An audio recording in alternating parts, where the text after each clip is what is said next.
Good evening, and thank you for being here now after the budget has been laid on the table of the House.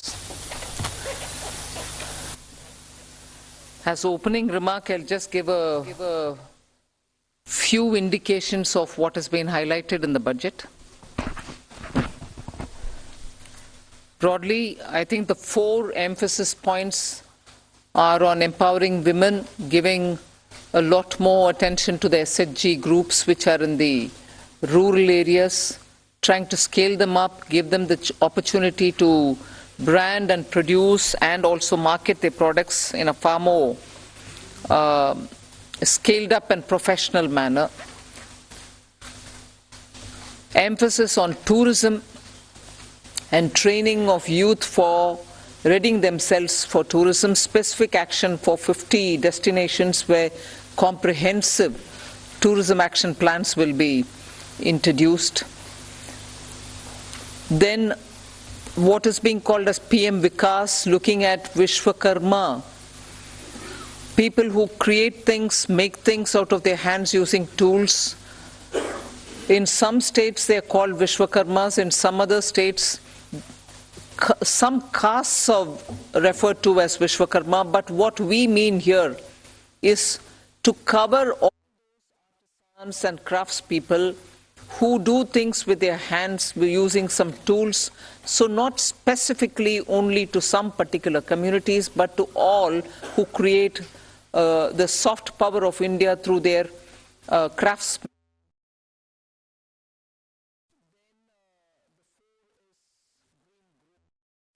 The fourth one, which is in every sphere of life, we have policy interventions and enabling provisions made so that India moves fast on the transition to renewable energy, the investments made for hydrogen mission, renewable energy transitional facilities which we need, natural gas, and also looking at biogas, also evacuation of power from renewable energy sources located in Ladakh to the rest of the country. So those are four highlights which I'd like you to go back to see the scale in which we are approaching these issues and the impact that it will have on large sections of India's population. Then, of course, I gave 7 priorities, which began with talking about inclusive growth, investments in infrastructure, also reaching the last mile so that those who are still left without a house or a sanitary facility or a road which is reaching them, and so on. So the last mile, reaching the last mile for those who desperately need that kind of a link are all being covered. Then we are also looking at a very futuristic fintech financial sector for which we have brought in some specific ideas. We are looking at also improving the industrialization of this country where people will be trained for Industrial Revolution 4.0, which means they're going to be trained for AI, IoT, using Web3 in other words.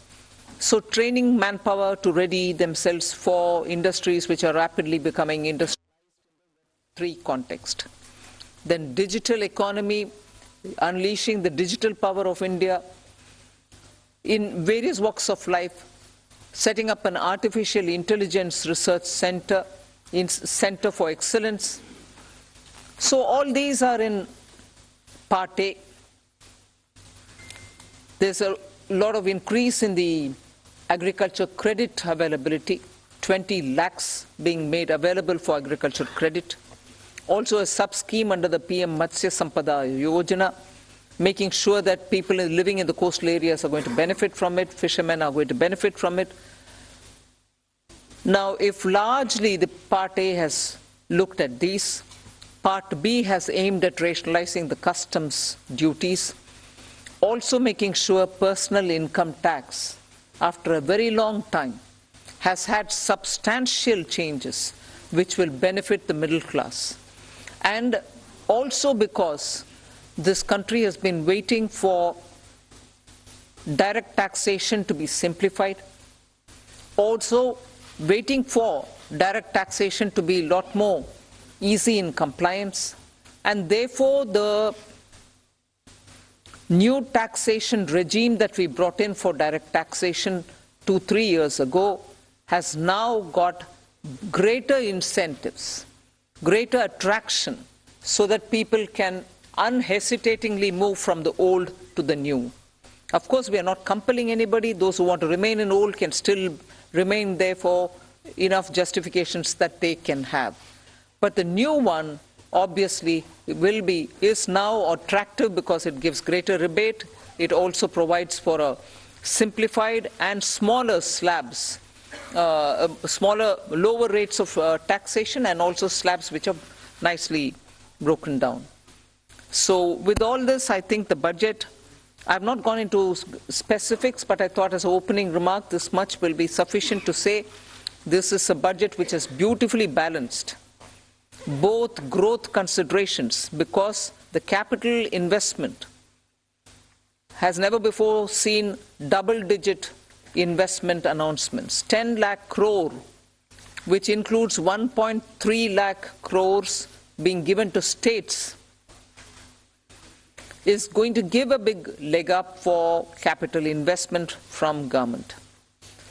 So the balancing that I'm talking about is looking at public sector investments, continuing that good tradition of capital investment in infrastructure, and also attending to MSMEs, because they are the engine of growth. We've given them relief. We've also given them new access. We've extended and widened the emergency credit liquidity guarantee scheme. Also given them back their securities, 95% of it, even if they fail to deliver on contractual promises which were during the COVID pandemic. So the balancing is, one, we could sustain the capital infrastructure expenditure from the government, simultaneously in the private sector give a lot of push and impetus for the MSME, and not forgetting the individuals, the middle class individuals who needed that kind of a tax breaks and relief through taxation. So the large macroeconomic considerations have also been kept in mind. The fiscal consolidation has not been kept in the back burner. We've attended to it. We are respecting the glide path we gave ourselves 2 budgets ago. 6.4 this year fiscal deficit, and the forthcoming year for which the budget is presented now, 5.9% fiscal deficit. So broadly, I leave it at this. I suppose when you ask questions, we can answer the rest. Thank you. Thank you for coming here today.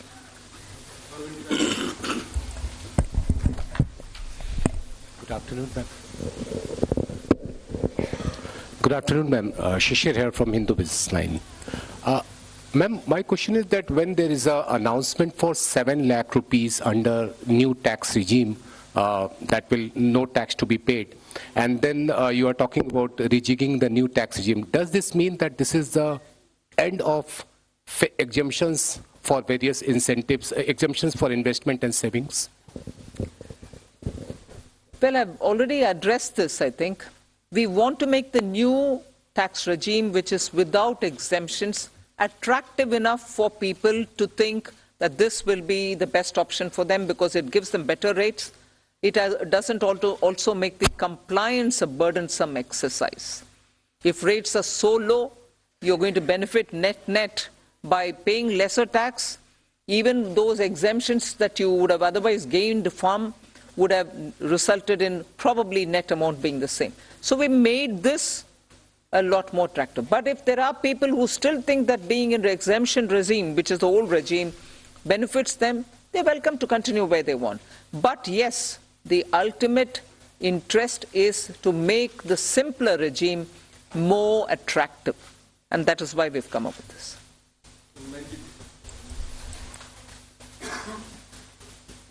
Ma'am, firstly, many congratulations on that fiscal consolidation, because I keep asking you that question. But the issue today is about people in terms of, there is a big gamble in terms of capital expenditure. When you do that, does it actually trickle down to the people? Does it create jobs? I know you've been doing this for the last 2 years. Are you sure that this will really trigger off job creation, one, to, money in the hands of the poor people? The second, of course, is about inflation, which, again, you, like last year, you haven't really touched about it, but you have had the letter from RBI.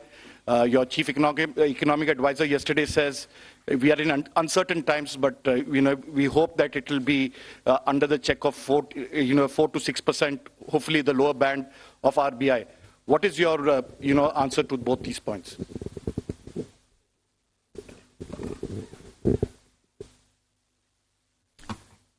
First of all, on the inflation, I think, yeah, you're right in saying RBI wrote a letter and what. But in the meanwhile, you've seen inflation come down, both the CPI and WPI.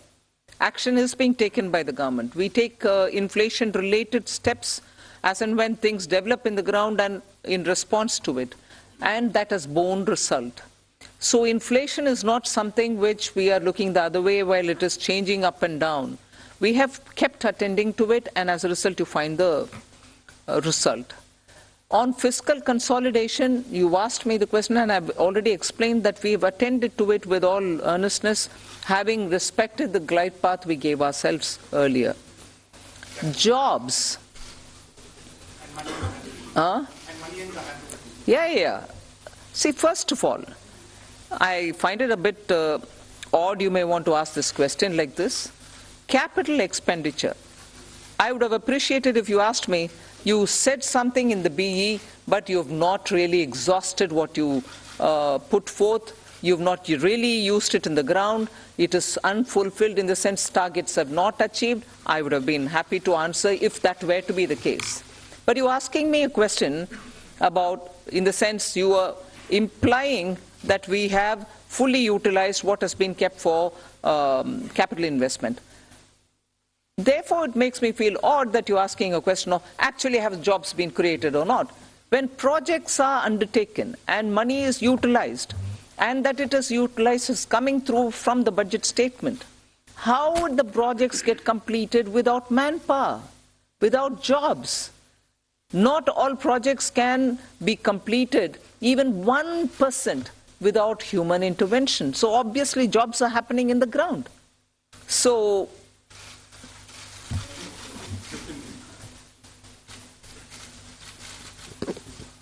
Ma'am, I want to ask you, ma'am here. Ma'am, I want to ask you what percentage of taxpayers had moved to the new tax regime in the last assessment year? And is there a number that you expect, 50%, 60%, whatever? And number two, ma'am, there's a specific mention for expenditure towards MSMEs. Now, is there an estimate of how much, what was the dues that companies had claimed as expenditure and which has not actually been paid to the MSMEs? Sanjay, you want to answer on? On your second question, that is on the MSMEs, well, we don't have that data. Certainly, we don't have that data. And it's not, I mean, we don't take that data from